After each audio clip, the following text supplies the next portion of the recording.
Once again, I thank you so much for your patient listening. As I said in the beginning, we have discussed only two quotes, and out of the two quotes, only the highlights, right? So we may have to read it again and again to understand its implications fully. Maybe we can say that this is the first step, right? Maybe once again, by extending my sincere gratitude to Justice Kalifullah, Justice Vaidyanathan, and my friend advocate, senior advocate Ravindran, I conclude this. Now I think it is over to you, Mr. Ravindran. Yes. Please take over. Thank you, Mr. Varadan. My dear friends, we plan to have an interactive session with Mr. Varadan after this, but time is running out. It's already 1:30. I don't want to test the patience of the panelists and I mean the attendees. We will have that interaction session, Mr. Varadan, with your permission on the next session, so that it will be a time-bound one. Now, the next schedule is Q&A. It is up to Mr. Varadan to choose any important. You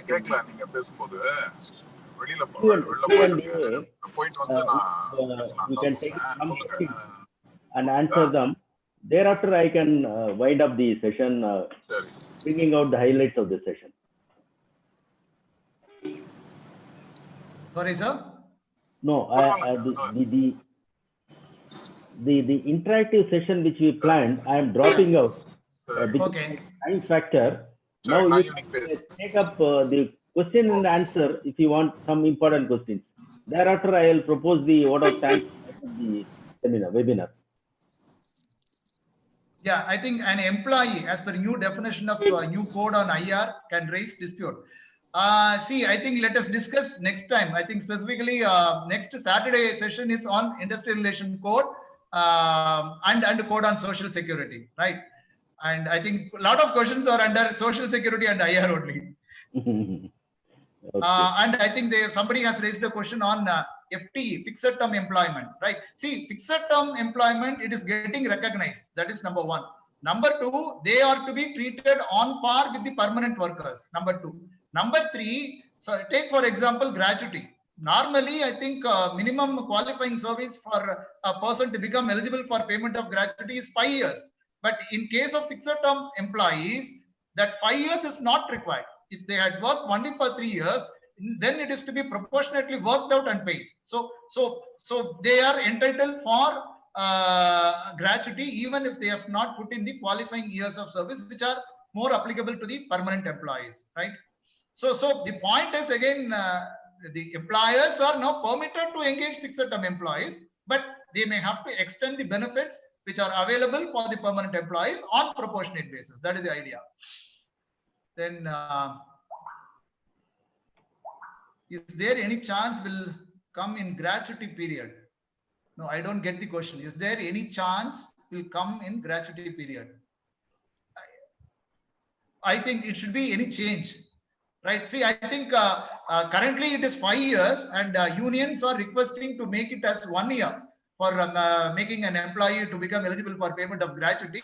But no, again, it is not addressed in the courts. Only with respect to fixed term employees, it should be on proportionate basis. For other regular employees, the minimum qualifying service of 5 years, it continues, right? But there is a demand. There is a demand from union for quite some time, right? And since annual components which are variable would also form part of wages as per the definition of wages in the labor codes, how do we factor in such components while calculating monthly PF contribution? No, not all the annual components. See, first, as I said, there are two terms which are significant. One is remuneration.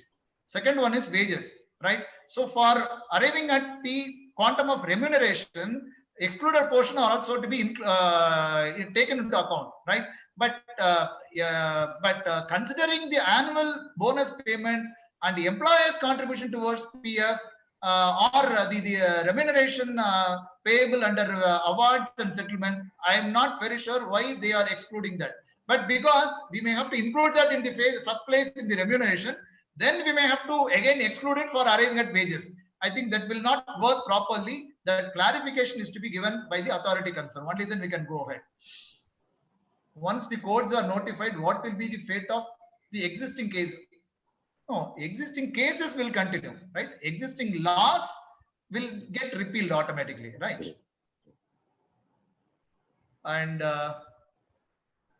would ESOPs, fuel reimbursements, be considered salary? See, if it is reimbursement, it is excluded, right?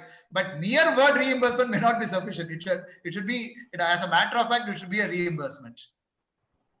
Is there any change in the definition of workman too? And what is the difference between employee? As I said, see, workman and employee, both the terms are used. In fact, all the four courts, they use both the terms.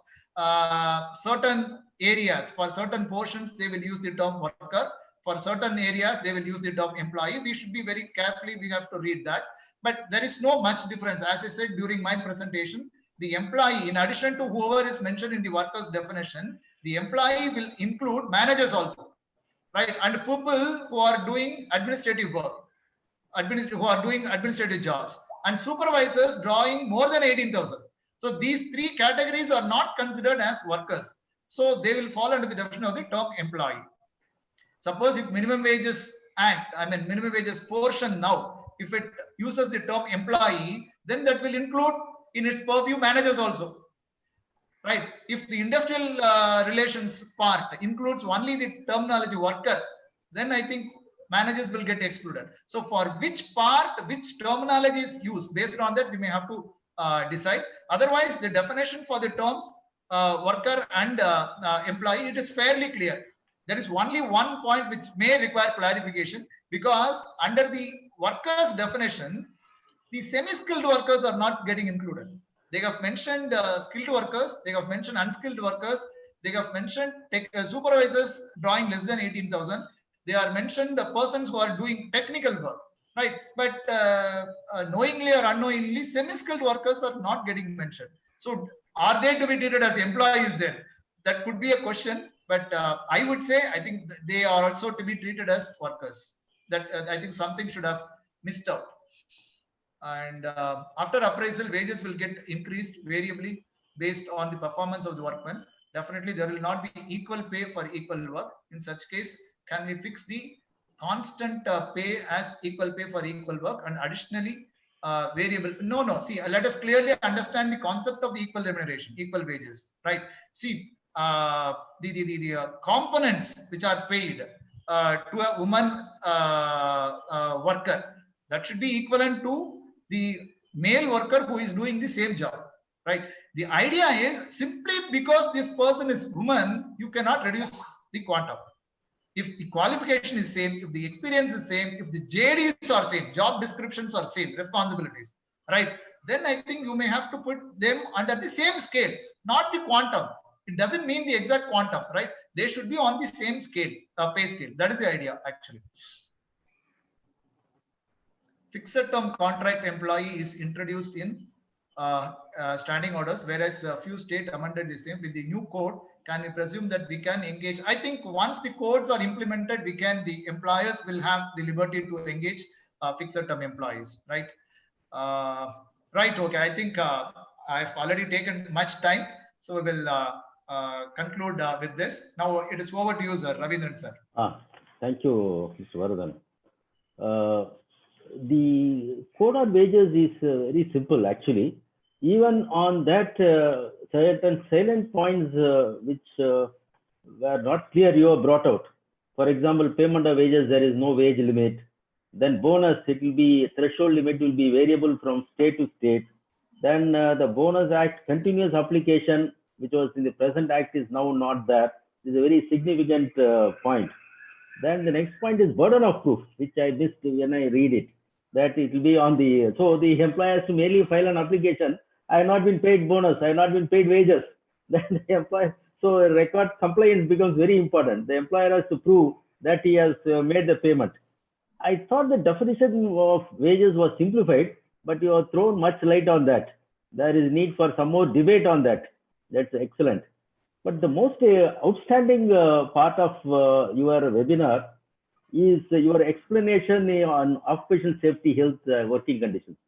That's a very different, difficult code to explain as it is. In fact, I am still struggling to come into grips with it.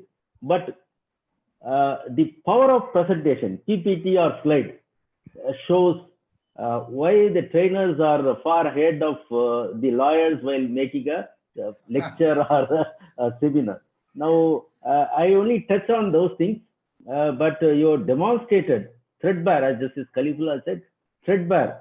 There cannot be a clearer presentation than this, without disrespect to any other gentleman who are well versed in this subject, than today's presentation, especially on occupational safety. When you brought out chapter 9 with 8 parts, very complicated issues, and your presentation with saying what has changed and what are the remarks. It is like in Tamil, what we say is "Valappa urichi engalukku kuduthirukkreenga." It's all very complicated. First of all, you should know what's present, now what is changed. So it is very easily, we can take it for our consumption. I could see most of the persons were asking, attendees were asking that they should be shared with this PPT. I'm sure you will be able to do that, because in fact, I want to go through that thing once again to get a clear idea about it. So thank you so much for this fantastic presentation. I must thank Mr. Justice Vaidyanathan, who came to our rescue at a crucial time and kept up the matter, and he is present till now. It shows his interest on the subject. Thank you, Mr. Justice Vaidyanathan, for your presence. It is a source of encouragement for us. And the next session will be on 31st.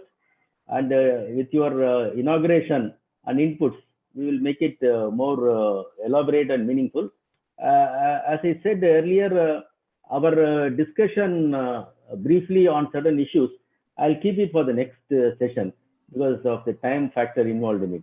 On behalf of the Labor Law Practitioners Association, myself, Mr. Ayadurai, Mr. Bala Naridas, Mr. Ramesh, Mr. Ravi, and Mr. Nehru, I thank Aparijita for coming to our rescue and hosting this wonderful webinar on labor laws. Thank you so much, Mr. Varadan and his team, Mr. Faisal, for organizing it. We look forward to meet on next Saturday, 11 a.m. sharp. Thanks for everyone. Thank you. Thank you.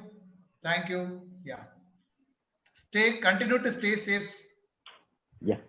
All of you, please. Thank you.